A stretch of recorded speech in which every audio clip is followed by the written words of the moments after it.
उपस्थित युवाजन और अन्य साथियों, विषय बड़ा गंभीर है क्योंकि जिस समय भगवद गीता की बात होती है, एक प्रसंग याद आता है कि स्वामी विवेकानंद के पास एक पतला दुबला सा युवा भगवद गीता लेकर पहुंचे और कहा कि स्वामी जी मुझे जो है वो भगवद गीता का ज्ञान दीजिए। तो स्वामी जी ने कहा कि इसको छोड़ो, तुम जाके फुटबॉल खेलो। उसको बड़ा आश्चर्य हुआ कि भाई भगवद गीता का ज्ञान प्राप्त करना है, स्वामी जी जैसे लोग इस प्रकार की बात करेंगे तो कैसे चलेगा। तो उन्होंने कहा जिस समय आप देखें कि भगवद गीता जिसने कही और जिसने ग्रहण की, ग्रहण करने वाले कौन? अर्जुन। सव्यसाची नाम है उनका, दोनों हाथों से तीर चला सकते थे। गुड़ाकेश, नींद को जीतने लेने वाले, इन्होंने महीनों तक बिना नींद लिए युद्ध कर सकते थे, इतनी क्षमता उनके अंदर थी। उस ताकत के साथ भी उन्होंने पूरी तरह से भगवद गीता का ज्ञान ग्रहण नहीं किया, तो तुम तो अभी शारीरिक रूप से भी जो है वो कमजोर हो, भौतिक रूप से कहाँ तक पहुँच पाएंगे। तो इसका उपदेश स्वामी विवेकानंद का जिस समय मैं सुनता हूँ और उनके बारे में जब मैं पढ़ता हूँ तो लगता है कि भगवद गीता के बारे में ज्ञान प्राप्त करना बड़ा कठिन है। लेकिन बहुत सारे विषय ऐसे हैं जो हमारे जीवन से जुड़े हुए हैं। एक युवा जो है वह त्रिवेंद्रम के जो है वह तट पर पहुंचे। वहां पर एक व्यक्ति बैठे थे, सज्जन थे, भगवद गीता पढ़ रहे थे। युवा ने पास में जाकर देखा भगवद गीता पढ़ रहे हैं। बोले इसको पढ़ने से क्या होगा, भगवद गीता पढ़ने से क्या होगा। उन्होंने कहा कि तुमने पढ़ा है क्या? बोले नहीं पढ़ा मैंने, लेकिन मैं जो है वह यहाँ साराभाई जो इंस्टीट्यूट है उसमें साइंटिस्ट हूँ, तो चांद तक जाने की बात करता हूँ। हाँ, ये भगवद गीता, रामायण, महाभारत कहाँ इस पचड़े में पड़े हुए। तो बोले ठीक है, कोई बात नहीं। ऐसा करके वो मुस्कुरा के चले गए। तभी 2-3 गाड़ी आकर वहाँ पर रुकी और एकदम कमांडो उतरे और उनको अगुवाई करके सीधे जो है वह गाड़ी में बिठाया।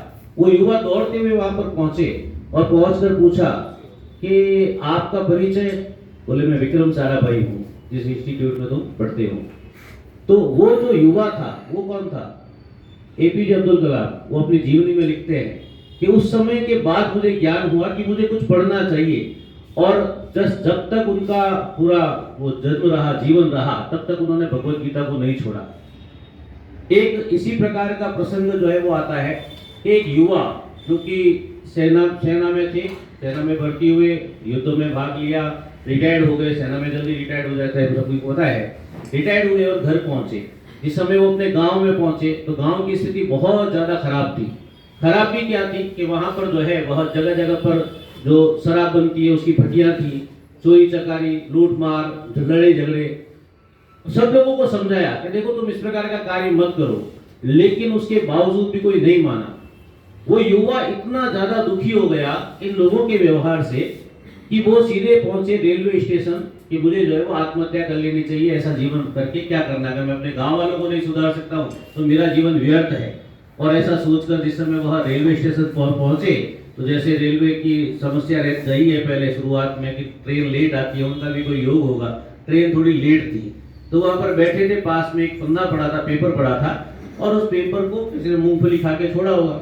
पेपर लेकर पढ़ने लगे और उसको पढ़ने के बाद में वो व्यक्ति अपने गांव पहुंचता है और गांव पहुंचने के बाद में वो पूरा प्रयास करता है। और आज की तारीख में उस पूरे गांव में नशा तो बहुत दूर की बात है, घर में ताले भी नहीं लगते हैं, इतना ईमानदारी, इतना व्यवस्थित है। और उस गांव का नाम है राड़ेगन सिद्धि। और जो व्यक्ति जो अपनी कथा, अपनी बात ये बताते हैं, अन्ना हजारे उनका नाम है, आप सभी अच्छी तरह से परिचित हैं। पूरा जीवन परिवर्तित हो गया। वो बताते वो पेपर किसका था, वो पन्ना क्या था, वो स्वामी विवेकानंद के द्वारा कर्म योग पर, भगवद गीता का जो कर्म योग है उस कर्म योग की पुस्तक का केवल एक पन्ना था।